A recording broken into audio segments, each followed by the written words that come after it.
నమస్తే. కథా శీర్షిక స్నేహానికి నిర్వచనం. రచన కోమలాదేవి గారు. చదువుతున్నది రాధిక. ఇక కథలోకి వెడితే, కాలేజీ ఆవరణలో అడుగుపెట్టగానే శాంతి అడుగులు తడబడినాయి. ఓ విధమైన భయం, జంకు, పిరికితనం తన్ని ఆవరించినాయి. బిక్కుబిక్కుమంటూ వెడుతున్న ఆమె వైపు సీనియర్ విద్యార్థులు చులకన భావం ద్యోతకమయ్యే చూపుల్ని ప్రసరిస్తూ నిర్లక్ష్యంగా ఏవో కబుర్లు చెప్పుకుంటున్నారు. ఆ రోజే కాలేజీ తెరిచిన రోజు కావటం మూలాన గుంపులు గుంపులుగా చేరి మాట్లాడుకుంటూ అల్లరిగా తిరుగుతున్న అమ్మాయిల వైపు చూస్తూ అసూయపడింది శాంతి. ఆ దశ తాను దాటిపోయింది. మరిహ జన్మలో అంత ఉత్సాహంగా, స్వేచ్ఛగా, ఆనందంగా జీవితం గడపలేదు. ప్రిన్సిపాల్ గదిలోంచి బయటకొచ్చిన శాంతి మొహంలో కొంగొత్త వెలుగు ప్రకాశిస్తోంది. ఆమె చక్కగా పలుకరించారు, ధైర్యం చెప్పారు. ఇకనేం కావాలి? ధైర్యంగా స్టాఫ్ రూమ్ కేసి నడిచింది.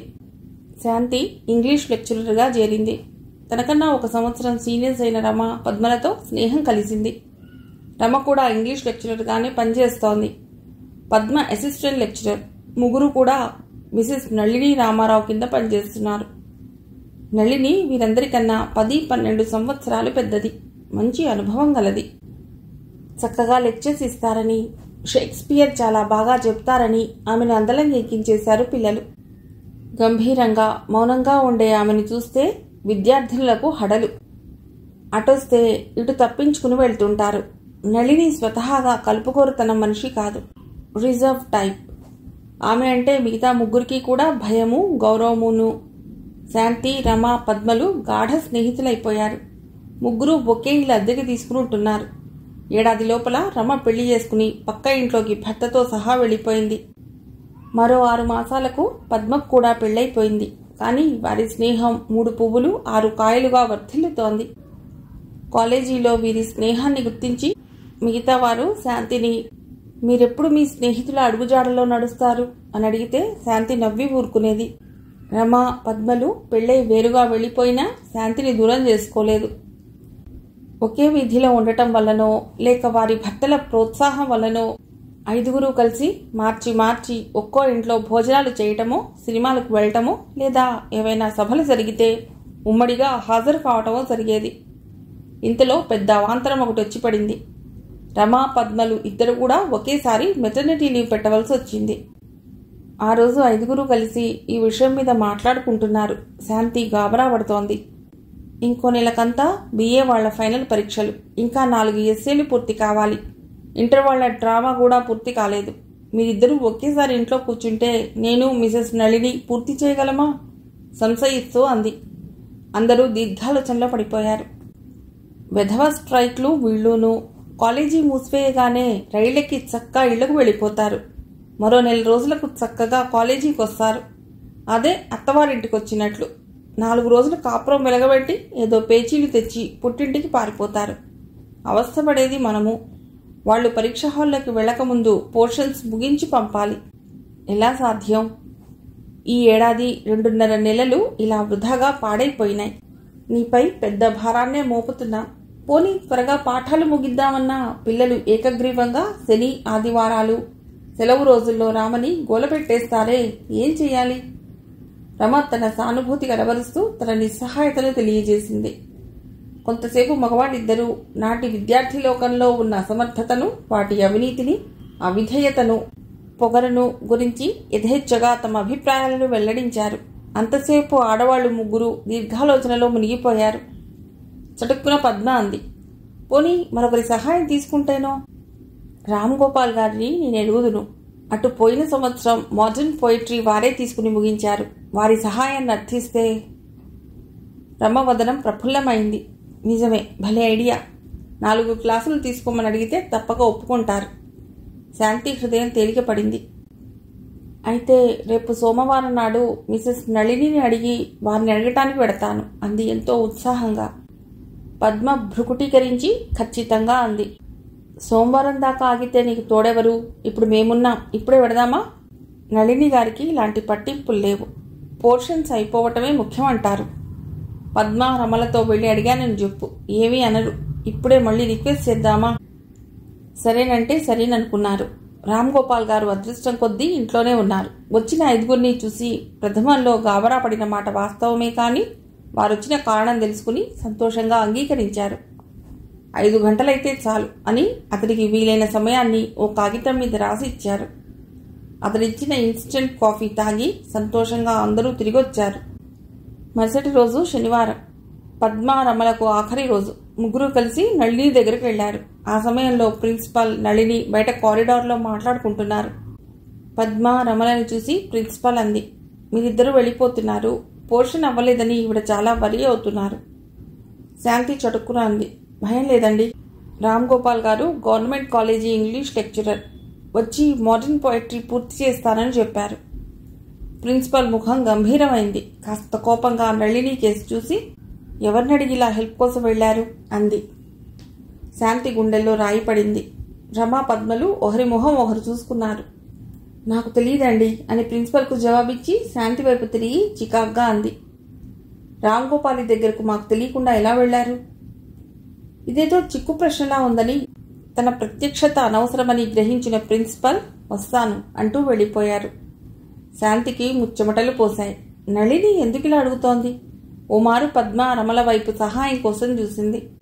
పద్మ మొహం తిప్పేసుకుంది. కానీ రమ ఓ క్షణం శాంతి కళ్ళలోకి చూసింది. శాంతి రికాటంలో పడిపోయింది. రమ మెల్లిగా అంది, అటు పోయిన సంవత్సరం వారు హెల్ప్ చేశారని, ఈ మాట కూడా హెల్ప్ చేస్తారని అనుకున్నాం. మా వారు, రామ్ గోపాల్ గారు స్నేహితులు. నిన్న వారింటికి వెళ్ళాం. మాటల సందర్భంలో అడిగాం. అఫ్కోర్స్ మా నుంచి అఫీషియల్గా ఆహ్వానం వస్తుందని చెప్పాం. అటు పోయిన సంవత్సరం అది వేరే సంగతి. ప్రిన్సిపల్ అభ్యంతర పెట్టలేదు. కానీ ఈ సంవత్సరం ఎందుకో ఇష్టంగా లేదు. మనమే ఇలాగో పూర్తి చేయాలి. అయినా శాంతి, ఇక మీదట ఇలాంటి పొరపాటు చేయకండి.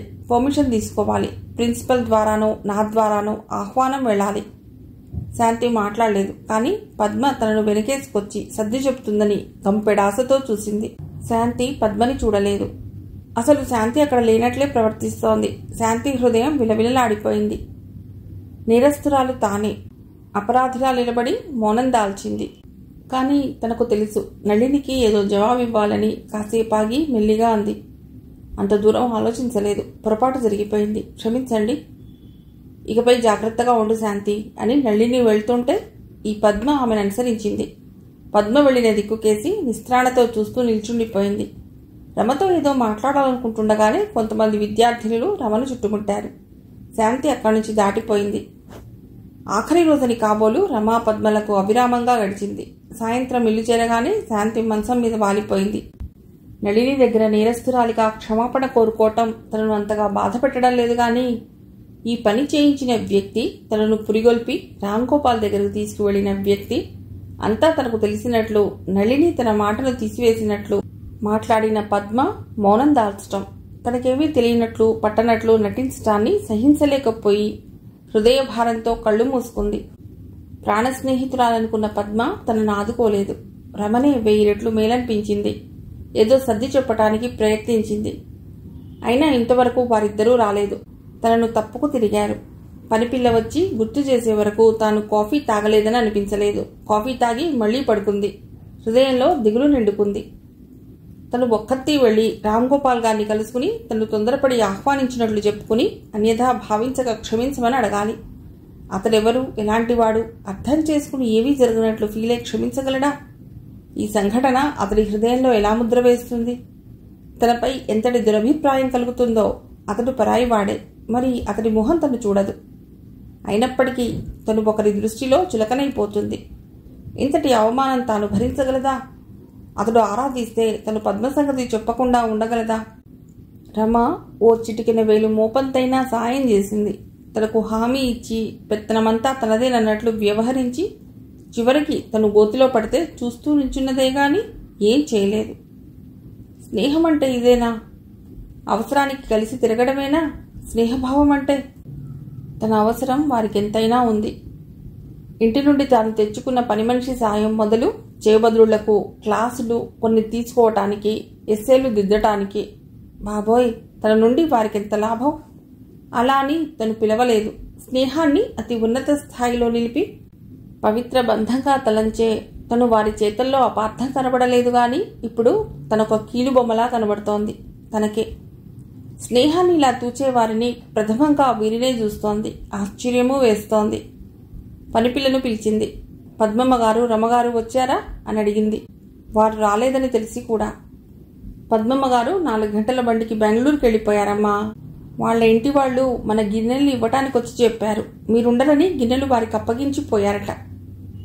శాంతికి ఆశ్చర్యం కలగలేదు. అయితే తనకు చెప్పకుండానే బండెక్కి వెళ్ళిపోయిందన్నమాట. రమమ్మ గారు వచ్చారు, మీరింకా రాలేదు. అయ్యగారు కూడా వచ్చారు. ఓ అరగంట కూర్చుని వెళ్లారు. పోనీ వచ్చింది చాలు అనుకుంది. కళ్ళు గట్టిగా మూసుకుంది. తను రామ్ గోపాల్ దగ్గరికి వెళ్ళాలి. ఎలా సంభాషణ ప్రారంభించాలో రిహార్సల్స్ వేస్తోంది మనస్సులో. ఇంతలో పనిపిల్ల అటువైపుగా రావడం చూసి దీన్ని కూడా తీసుకెడతాను అనుకుని గబ్బుక్కుని లేచింది. గబగబా తయారై రిక్షా తీసుకుని పనిపిల్లతో కలిసి రామ్ గోపాల్ ఇంటికి వెళ్ళింది. అతడు ఒంటరిగానే ఉన్నాడు. శాంతి ఒంటరిగా రావటం చూసి విస్తుపోయాడు. ఎంతో ఆదరంతో ఆహ్వానించి కూర్చోమని చెప్పి తాను కూర్చున్నాడు. ఎలా ప్రారంభించాలో శాంతికి అర్థం కాలేదు. కొంతసేపు ఆగి మెల్లిగా అంది, కొన్ని విషయాల్లో నాకు అనుభవం లేదండి. ఆ క్షణాన ఏది తోచితే అది చేస్తుంటాను. అలా చేయటం తప్పే, కానీ అది నా బలహీనత. మిమ్మల్ని కొన్ని క్లాసులు తీసుకోమని కోరాను. మీరెంతో సహృదయంతో అంగీకరించారు. కానీ మా ప్రిన్సిపల్ మనసు మారిపోయిందిట. ఎలాగైనా సరే నేను నళిని గారే శ్రమపడి కోర్సులు పూర్తి చేయాలట. కనుక మీరు నా పరిస్థితిని అర్థం చేసుకుని మన్నించాలి. ఇలా అవుతుందనుకోలేదు. రామ్ గోపాల్ ఆమె మాటలు విన్నట్లు లేదు. ఆమె కేసి తదేకంగా చూస్తుండిపోయాడు. ఆమె ఆపటం గమనించి ఏమన్నారు అన్నాడు తడుముకోకుండా. శాంతి గాబరా పడింది. అవమానంతో కుంగిపోతూ అతి నెమ్మదిగా అంది, నన్ను క్షమించాలి. ఆ కోర్సును నేనే పూర్తి చేస్తాను. రామ్ గోపాల్ మాట్లాడలేదు. గబగబా వెళ్లి ఓ ఉత్తరం పట్టుకొచ్చి శాంతి చేతిలో ఉంచుతూ అన్నాడు, నేను ఇందుకేమీ బాధపడటం లేదు. క్షమించటానికి మీరు నేరం చేయలేదుగా. ఈ లేఖను చదవండి. తడబడుతున్న హస్తాల్లోకి ఉత్తరం ఉంచాడు. అది రామ్ గోపాల్కు రాసిన లేఖ. అది చదవటానికి నిమిషం కూడా పట్టలేదు. కానీ అది మూసి అతడికివ్వటానికి కొన్ని గంటలు పట్టినట్లుంది. ఆమె మౌనాన్ని భంగపరచడం ఇష్టం లేకపోయినా అతడన్నాడు, నిన్న సాయంత్రం రమగారి భర్తగారు వచ్చారు. జరిగిన విషయాన్ని నాకు వివరించి ఈ ఉత్తరం నాకిచ్చి రమగారి మాటగా నన్ను క్షమాపణ వేడి వెళ్ళిపోయారు. రమగారు చిన్న లేఖ రాశారు. కానీ అందులో వారి వ్యక్తిత్వం ఎంత ఉన్నతమైనదో తేలిపోయింది. నేనేం బాధపడటం లేదు.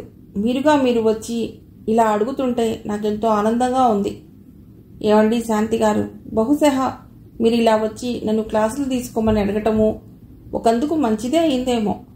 మిమ్మల్ని చూసే భాగ్యం కలిగింది. ఈ 24 గంటల్లో మీ గురించే చాలాసార్లు ఆలోచించాను. శాంతి తనను చూస్తున్నా ఆ కళ్ళు తనను చూడటం లేదు. ఆమె మొహంలో ఏ విధమైన మార్పు లేదు. తన మాటల్లోని అర్థాన్ని, ఆ లోతైన భావాన్ని ఆమె అర్థం చేసుకున్నట్లు లేసి మాత్రంగానైనా ఆ వదనంలో అగుపించటం లేదు. ఆమె ఏదో దీర్ఘంగా ఆలోచిస్తోంది. శాంతి గారు ఏదో ఆలోచిస్తున్నారు? నిరాశ ధరించిందా మాటలో. ఆమె చటుక్కున ఈ మాట అతడిని చూసింది. ఓ ఐఎమ్ సారీ. అవును, నా మనసెటో పోయింది. నాకు తెలుసు. రమగారి ఉత్తరాన్ని గూర్చి, ఆమె స్నేహశీలతను గూర్చి తెలుస్తూ తన్మయత్వంతో నా ఉనికి మర్చిపోయారు. శాంతి మొహం ఆనందంతో వికసించింది. అవును, నన్ను ఈ ఉచ్చులోకి బిగించేశారని బాధపడ్డాను. మీకు ఆ పరిస్థితులను వివరించి క్షమించమని అడగవలసిన భారం నాకే వదిలేసి వెళ్లిపోయారని ఎంతగానో కుమిలిపోయాను. కానీ రమ నాకెంతో మేలు చేసింది. ఆమె నిండైన హృదయంతో స్నేహితురాలిగా నాకు చేయవలసిన సహాయం చేసింది. అవసరానికి కాకపోతే స్నేహితులు ఎందుకు చెప్పండి? అవును, నాకు రమగారి కన్నా పద్మగారితో పరిచయం ఎక్కువ. అయినా వారి తీరు వేరు అన్న బోధపడుతోంది. స్నేహానికి, స్నేహధర్మానికి విలువ ఇవ్వని వారిని నలుగురు మెచ్చరు. పైపైకి వారి స్నేహాన్ని అంగీకరిస్తారే గాని అవసరానికి కాదు. వారిని దూరంగానే ఉంచుతారు. ఇదొక పవిత్ర బంధం. స్నేహం అనేది మొక్క లాంటిది. సరిగ్గా నీళ్లు పోసి పెంచామా చక్కగా వర్ధిల్లుతుంది. కానీ కొంచెం నిర్లక్ష్యం చేసి దానికి విలువ ఇవ్వమా అది వాడిపోతుంది, మరిక చిగురించదు. ఈ స్నేహితురాలి వలన నాకేమి లాభమా అని ఆలోచించటానికి మారుగా ఈ స్నేహితురాలికి నా వలన ఏమి లాభం అని ఆలోచించాలి. అప్పుడే ఈ అనిర్వచనీయ బాంధవ్యం ముడివీడని బంధమై హృదయాన్ని ఉన్నత స్థాయికి తీసుకుపోతుంది. ఇచ్చి పుచ్చుకోవటాలు లేకపోయినా ఒకరి సాన్నిధ్యంలో మరొకరు పరిపూర్ణ ఆనందాన్ని అనుభవిస్తారు. కొన్ని క్షణాలు మంచి స్నేహితుడితో గడిపితే చాలు 1000 ఏనుగుల బలాన్ని పుంజుకోవచ్చు. హృదయ ఔన్నత్యానికి ఇటువంటి సంపర్కం అతి ముఖ్యం. అందుకే మీ స్నేహాన్ని, అంతకన్నా ఎక్కువైన మీ హృదయాన్ని కోరుతున్నాను. శాంతి ఈ మాట ప్రధ్యానంగా వినకుండా లేదు. ఆఖరి మాటకు ఆమె కలవరపాటుతో చూసింది. ఏమిటి తను వింటున్నది? ముఖంలో ఆశ్చర్యం, హృదయంలో ఓ విధమైన సంశయం ఆవరించాయి. అతడు అన్నాడు, మీరు దీర్ఘంగా ఆలోచిస్తున్నప్పుడే చెప్పాను. మీరు వచ్చి వెళ్ళిన తర్వాత మీ గురించి ఇప్పటి వరకు ఆలోచిస్తూనే ఉన్నాను. మీరు ఇలా రావటంతో మీ విలువ నా దృష్టిలో హెచ్చింది. మీలాంటి సంస్కారవంతులు చాలా అరుదుగా తటస్థపడుతుంటారు. వ్యవధి కావాలని మెల్లిగా చెప్పి ఇంటికి వెళ్ళిపోయింది. మరి 3 రోజులకు రమ దగ్గర నుండి ఉత్తరం వచ్చింది. అందులో కొన్ని విషయాలు తనకు తెలియవు కూడా. రిజర్వేషన్ అయిందని ప్రయాణం కాక తప్పలేదు. నీకోసం చూశాను, కానీ నువ్వు రాలేదు. నాకు తెలిసి నీ బాధ. అందుకని రామ్ గోపాల్ గారికి ఉత్తరం రాశాను. నెల్లి గారి దగ్గరికి వెళ్ళి నీకు ప్రోత్సాహం ఇచ్చి రామ్ గోపాల్ గారిని ఆహ్వానించడానికి తీసుకువెళ్ళింది నేనేనని క్షమాపణ వేడాను. ఆమె విశాల హృదయంతో మన్నించారు. ప్రిన్సిపల్ని కలిసి చెప్పాను. ఆమె కొంతసేపు లెక్చర్ ఇచ్చి పర్వాలేదు, ఈసారికి పోనిద్దాం అన్నారు. రామ్ గోపాల్ గారికి మరొక ఉత్తరం రాస్తున్నాను. ఆ ఉత్తరంలో ఒక్క విషయం లోపించినట్టు, కొట్టవచ్చినట్లు అనిపిస్తోంది. పద్మను కలుపుకోలేదు. నేరం తన మీదే వేసుకుంది. తన ఆందోళనను, బాధను నివృత్తి చేయటానికి రమ ఎంత తాపత్రయపడుతుంది? స్నేహానికి వేరే నిర్వచనం దేనికి? ఆమె కళ్ళు చెమర్చాయి. రామ్ గోపాల్కు శాంతికి 4 రోజుల్లో పెళ్లైపోయింది. పోర్షన్స్ ముగించటానికి కాబోయే భర్తగా రామ్ గోపాల్ శాంతికి సాయం చేశాడు. వివాహానికి రమ లేఖ రాసింది. చక్కటి చీర బహుమానంగా పంపింది. పద్మ నుంచి లేఖ రాలేదు. అందరూ పంపినట్లు టెలిగ్రామ్ పంపింది. ఆ టెలిగ్రామ్లోని విషస్ను సీరియస్గా తీసుకోలేకపోయింది శాంతి. ఆ అక్షరాలు పొడిపొడిగా కాగితం మీద అతికించిన అక్షరాల్లాగానే కనబడినాయి. అది తెచ్చిన ఆశీస్సులను అందుకోలేకపోయింది ఆమె హృదయం. కథ సమాప్తం.